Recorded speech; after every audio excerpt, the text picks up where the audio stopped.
Ever wondered how your morning cup of coffee is made? Let's take a journey from seed to tree and explore the fascinating process of how coffee comes to life. First off, the journey begins with a small, unassuming coffee seed. This seed is planted in rich, fertile soil, typically found in countries along the equator. Picture places like Brazil, Colombia, Ethiopia, and Vietnam. These are some of the world's biggest coffee producers, thanks to their ideal climate and soil conditions. Now, growing a coffee tree isn't as simple as just planting a seed and waiting for it to sprout. It requires careful nurturing and patience. A coffee tree takes about 3 to 4 years to mature and start producing beans. During this time, it must be protected from harsh weather conditions and pests. The coffee tree is a bit of a diva, you see. It loves a good balance of rain and sunshine and thrives in temperatures between 60 and 70 degrees Fahrenheit. It also prefers a slightly acidic soil and high altitude. As the tree matures, it begins to produce coffee cherries, the fruit that houses our precious coffee beans. There are 2 main types of coffee beans, Arabica and Robusta. Arabica is known for its sweet, delicate flavor and low caffeine content. It's the more sensitive of the two, requiring specific growing conditions. Robusta, on the other hand, is hardier and contains twice the amount of caffeine. It's often used in instant coffee and espresso. Each coffee cherry typically contains 2 beans, nestled together like 2 peas in a pod. But here's a fun fact. Occasionally, a cherry will produce only 1 bean. This is known as a peaberry, and it's considered a rare and flavorful treat among coffee connoisseurs. So from a tiny, humble seed to a mature tree laden with coffee cherries, the journey of a coffee bean is quite remarkable. It's a story of patience, care, and the perfect combination of climate, soil, and nurture. So now that we understand the effort that goes into growing a coffee tree, let's follow the beans on their journey to your cup. Harvesting coffee is no easy task. It's a labor of love and precision. In the world of coffee, timing is everything. Only when the coffee cherries are perfectly ripe, they are hand-picked from the tree. This meticulous process ensures the highest quality, as each cherry is at its peak flavor. Now let's talk about processing. Once the cherries are harvested, they're off to the mill. There are 2 main methods of processing coffee cherries: wet and dry milling. In the wet method, the cherries are soaked in water.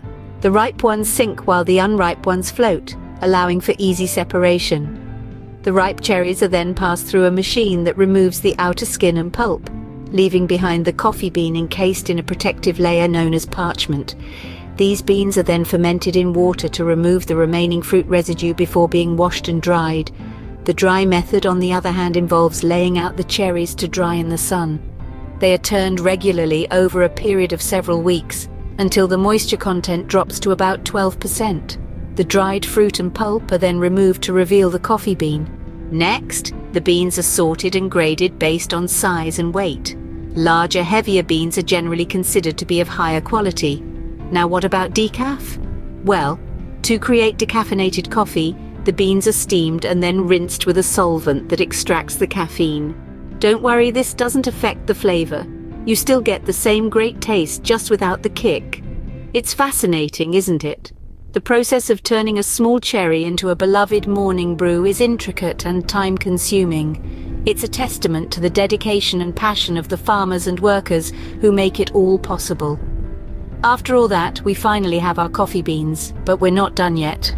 There's still a long way to go before they're ready for your cup. Ever thought about why coffee has such an enticing aroma? It's all in the roast.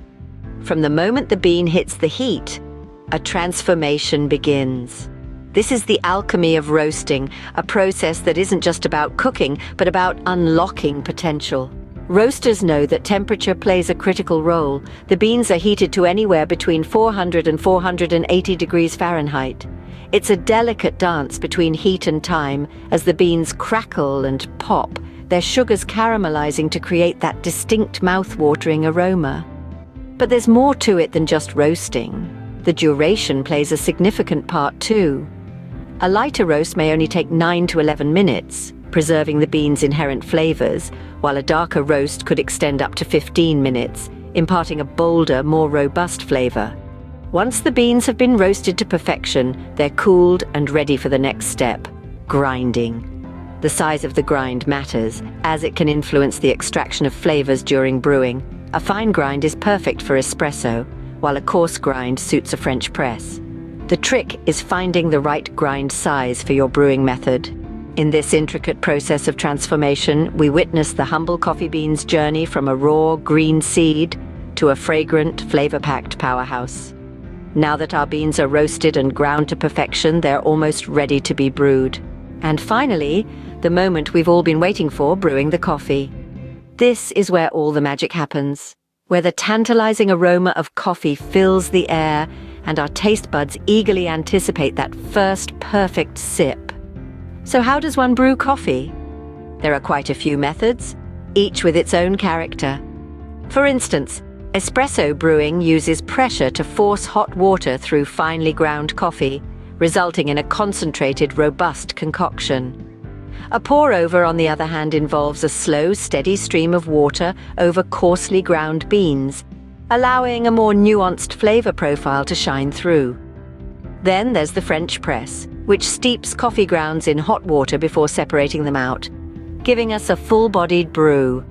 And let's not forget the good old drip coffee machine, a household staple that delivers a consistent, reliable cup every time.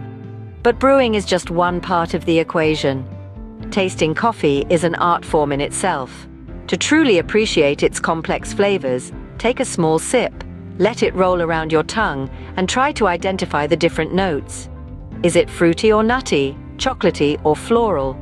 And what about the aftertaste? It's an experience that goes far beyond mere thirst quenching. And there you have it, from a tiny seed to a delicious cup of coffee.